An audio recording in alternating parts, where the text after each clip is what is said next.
Nah, sekarang kita akan mencoba ya untuk mencari cara lain ya, apakah ada cara lain untuk menentukan tanda dari nilai eigen lambda tanpa harus meninjau ketiga kasusnya.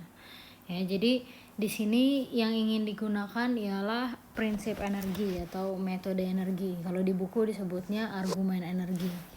Ya, apa sih yang dimaksud dengan energi itu? Jadi yang dimaksud dengan energi ialah misalkan kita punya fungsi Y gitu ya, yang dibilang energi dari Y itu ialah integral dari Y kuadrat X dx gitu ya. Integralnya atas interval yang kita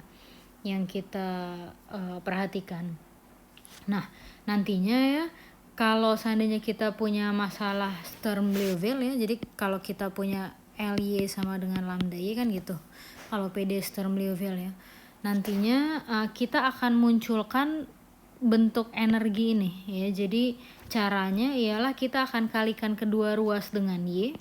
Ya, jadi yang ini ada Y kuadrat, kemudian kita integralkan gitu ya. Ini dx, nah ini dx gitu atas seluruh daerah yang kita tinjau. Ya, jadi untuk detailnya mungkin baiknya langsung kita lihat saja ya. Jadi untuk sebelum kita pergi ke masalah yang spesifik, kita lihat dulu contoh yang lebih umum ya. Contoh yang lebih umum itu kalau di buku di example 411 ya, tapi di sini saya coba perumum. Ya, saya coba perumum, namun untuk syarat batasnya saya buat tetap ya, tidak saya rubah gitu. Yang saya rubah ialah hanya masalahnya saya perumum gitu ya dengan syarat ini. Oke. Nah, kalau begitu ya seperti yang sebelumnya sudah saya katakan, penyelesaiannya ialah dengan mengalihkan kedua ruas. Jadi kita mau memunculkan bentuk energi. Ya, kita memunculkan bentuk energi, kita kalikan kedua ruas dengan Y, kemudian kita integralkan. Karena di sini karena di sini dari 0 sampai L, maka integral dari 0 sampai L juga. Jadi langkah pertama ialah kalikan dengan Y, integralkan ya.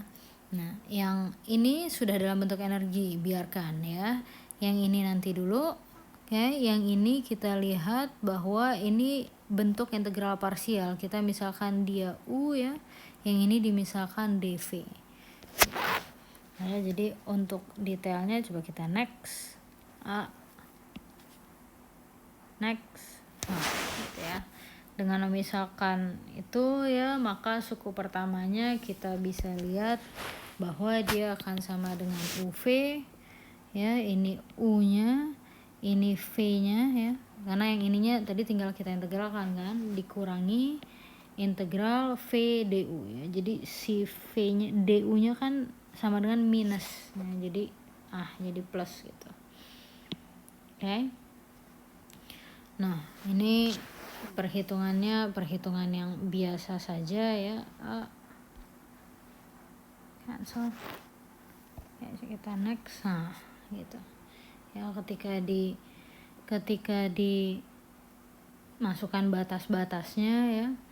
Ingat bahwa tadi kita punya batas kalau kita punya syarat bahwa ini 0 ya, ini 0 ya. Jadi ini 0 ya. Jadi integral ini hanya akan sama dengan integral yang itu. Jadi coba kita ya 0. Next. Jadi persamaan yang sebelumnya kita punya ya, karena yang ini sudah kita integralkan parsial.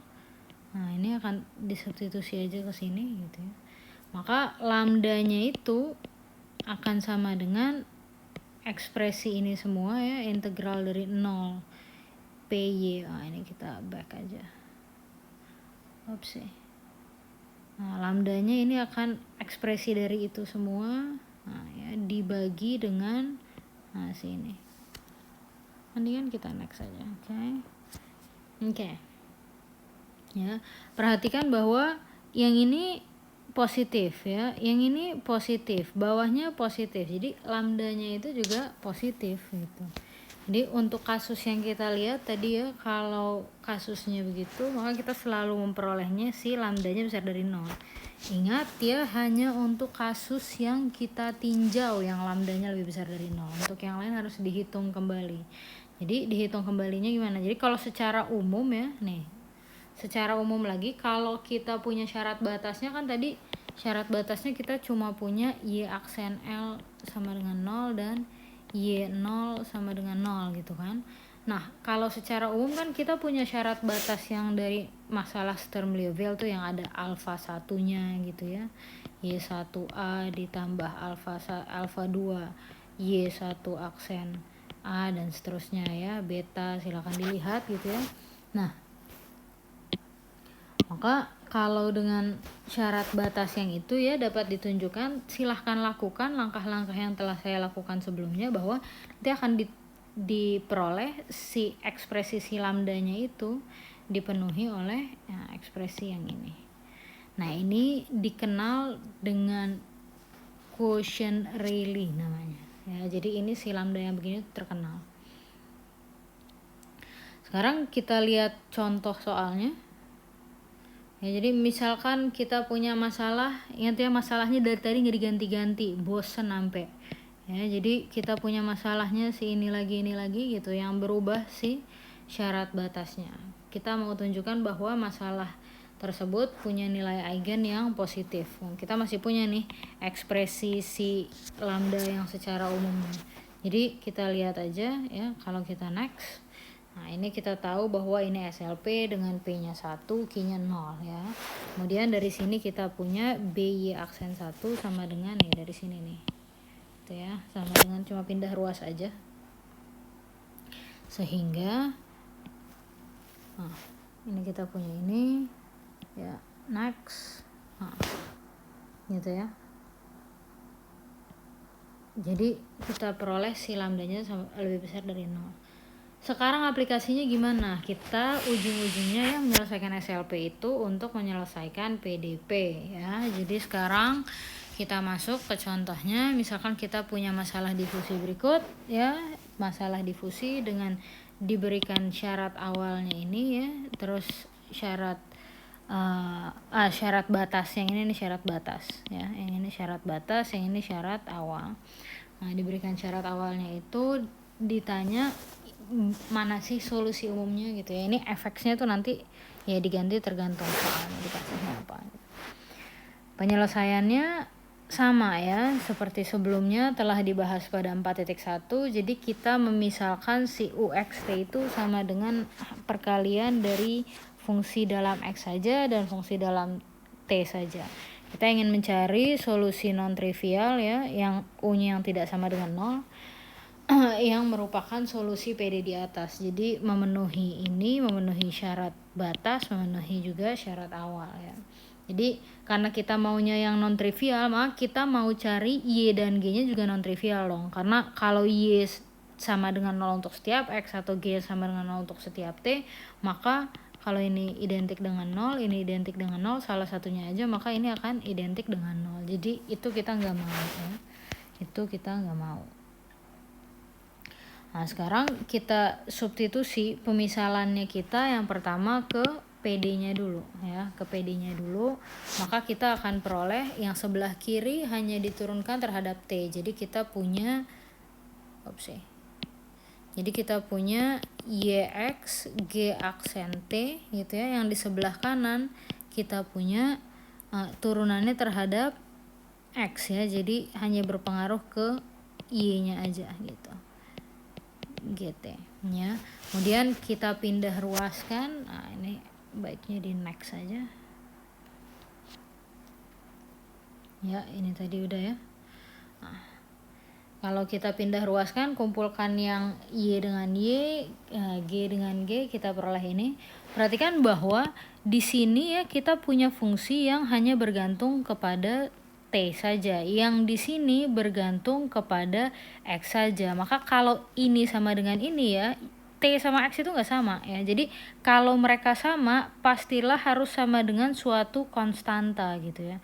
Di sini bilangnya minus lambda biar mirip aja sama bentuk Sturm-Liouville. Kalau enggak juga enggak apa-apa ya. Kalau misalkan mau dimisalinnya enggak ada minusnya gitu juga, itu juga enggak apa-apa ya. Jadi gitu. Nah, sekarang kita lihat nih masing-masing persamaannya ya. Jadi tadi udah kita peroleh, tinggal dikalikan kedua ruasnya, kita peroleh ini ya, kita peroleh 2 PDB. kita substitusi juga ke syarat batasnya gitu ya. Sekarang dari syarat batas yang pertama ya, syarat batas si U0T sama dengan 0 kita peroleh oke, itu ya. Jadi si X-nya diganti 0, T-nya tetap gitu ya. Nah, ini persamaan ini berlaku untuk setiap T kan. Jadi kita punya 0 sama dengan Y0 GT. Jadi entah si Y0-nya ini yang sama dengan 0 atau si GT-nya ini yang sama dengan 0. Kalau si GT itu sama dengan 0 untuk setiap T, artinya kita punya G-nya identik 0. Kalau kita punya G-nya identik 0, maka kita punya U-nya itu akan identik 0 juga. Gitu. Jadi kita nggak mau yang G-nya itu identik 0 ya. Kita berarti nggak mau kasus yang ini, jadi haruslah yang 0 itu si Y0 ya. Dengan cara yang sama, nah ini ya U1T ditambah UX1T. Jadi dari sini kita punya apa? Kita punya bahwa Y1GT ditambah dengan Y aksen kan, ada turunannya ya, 1GT sama dengan 0 ya, ini sama dengan 0 di sini. Jadi kita punya Y1 ditambah Y aksen 1 GT sama dengan 0 ya. Ini berlaku untuk setiap T anggota 01 ya. Ini juga untuk setiap T anggota 01 gitu. Jadi kita nggak mau yang ininya sama dengan 0, jadi haruslah yang ini yang sama dengan 0 ya. Si Y1 ditambah Y aksen 1 itu yang sama dengan 0.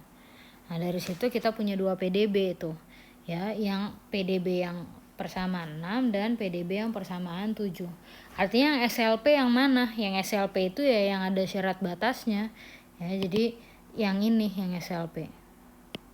Nah, si persamaan 6 gitu. Nah, sekarang ya karena yang si SLP persamaan 6 kita mau selesaikan dulu nih yang si persamaan 6-nya. Kemudian setelah diperoleh lambda dan Y-nya, lambda yang dari si persamaan 6 akan kita gunakan untuk menyelesaikan persamaan 7. Gitu. Jadi kita selesaikan dulu pertama persamaan 6-nya. Ya, lagi-lagi ya PD-nya sama yang tadi. Nggak apa-apa. Ya, nanti yang susah ujian. Yang ini mah gampang aja. Anyway, sekarang kita bisa lihat bahwa bentuknya itu sama dengan example 412 ya. Sebelumnya sudah disimpulkan lambdanya besar dari 0, jadi ya sudah gitu. Sekarang kita tinggal menyelesaikan persamaan ini ya dengan asumsinya, dengan kesimpulan kita bahwa si lambdanya sama dengan 0. Nah, kalau PD-nya begini ya, kalau PD-nya ini ya, kalau PD-nya yang ini ya, maka solusinya yang itu. Sekali lagi ya, tidak akan bosan, dibuka catatan PDB-nya ya, kenapa solusinya itu. Nah, karena solusinya ini ya, artinya sekarang langkah kedua seperti yang sebelumnya ya, kita mau substitusi ke syarat batasnya gitu.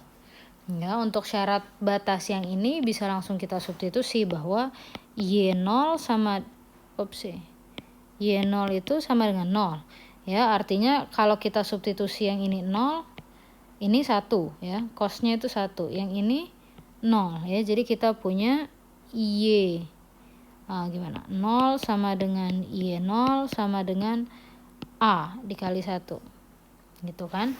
Jadi kita peroleh A-nya sama dengan 0.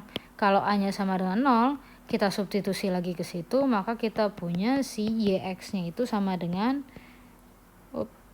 B sin X. Coba kita next dulu. Oke. Nah, dari sini karena kita mau substitusi ke syarat yang kedua ya, ada ekspresi aksen di sini, maka turunkan. Kalau dari awal diturunkan dari di sini bisa nggak? Bisa, tapi ya nambah-nambahin kerjaan aja. Enakan kan ini yang diturunin, yang udah bentuk yang lebih sederhana. Sekarang ya, karena yang itu ya kita substitusi, peroleh itu ya udah ya. Kita punya B-nya sama dengan 0 gitu, atau yang ini. Jadi kalau kita punya lagi-lagi ya perkalian yang sama dengan 0. Jadi kita punya B-nya 0 atau yang si sin ini si sinnya yang sama dengan 0. Tapi perhatikan bahwa kalau kita punya si B-nya yang sama dengan 0, maka solusi kita nanti jadinya apa? 0 kan? 0 dikali sin akar lambda X, nah nanti jadi 0 gitu. Jadi kita nggak mau yang ini. Kita maunya yang ini, yang sama dengan 0. Oke.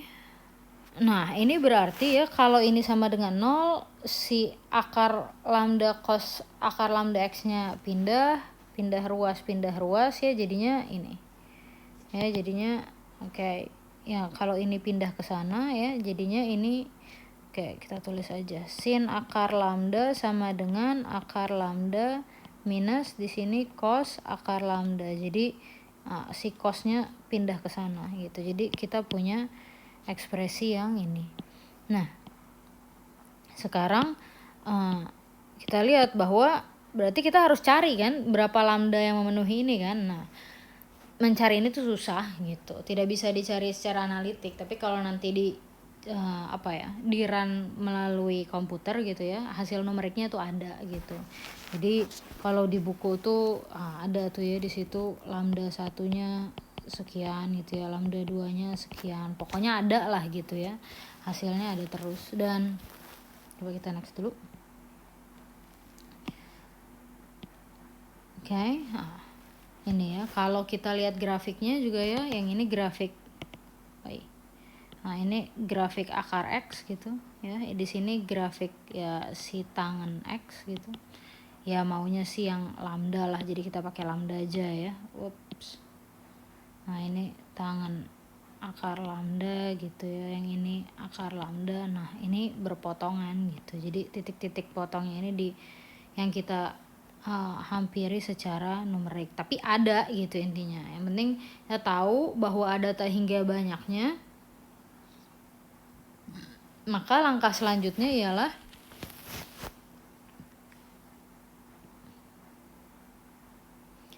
itu ya, jadi fungsi eigennya ya tadi kita udah peroleh si kita balik dulu, kita balik ini.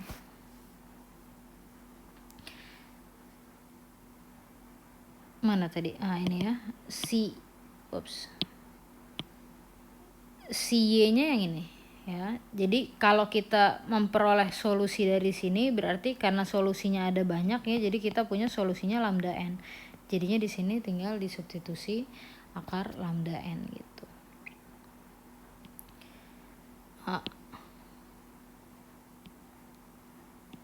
Oke. Maaf.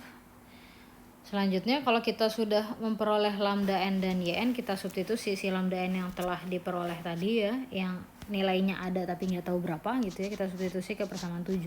Ingat PD persamaan 7 itu karena lambda n-nya ada banyak, jadi si G-nya juga yang memenuhi juga ada sebanyak si lambdanya.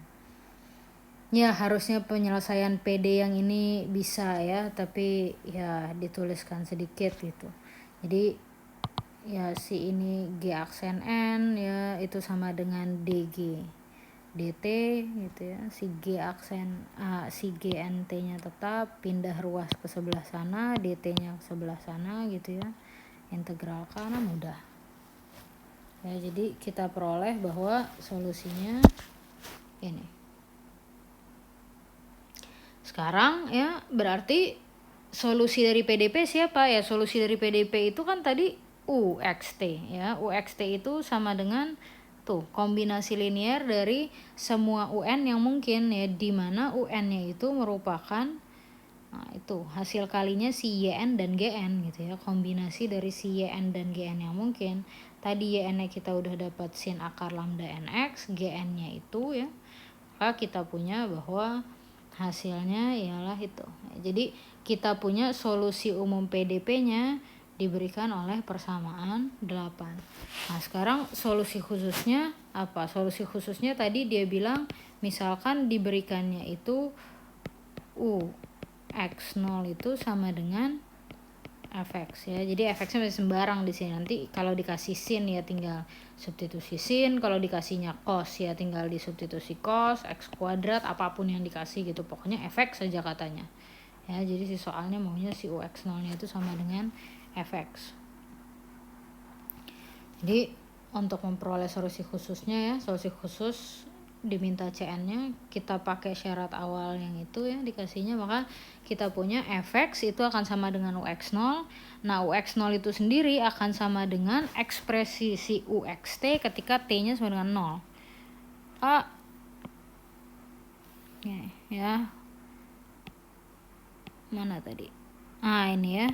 Jadi kalau kita lihat si ux0 berarti ini akan sama dengan apa? Sigma dari Cn sin akar lambda nx ini 0 gitu ya. Jadi E pangkat 0 itu 1 gitu. Jadi kita punya itu.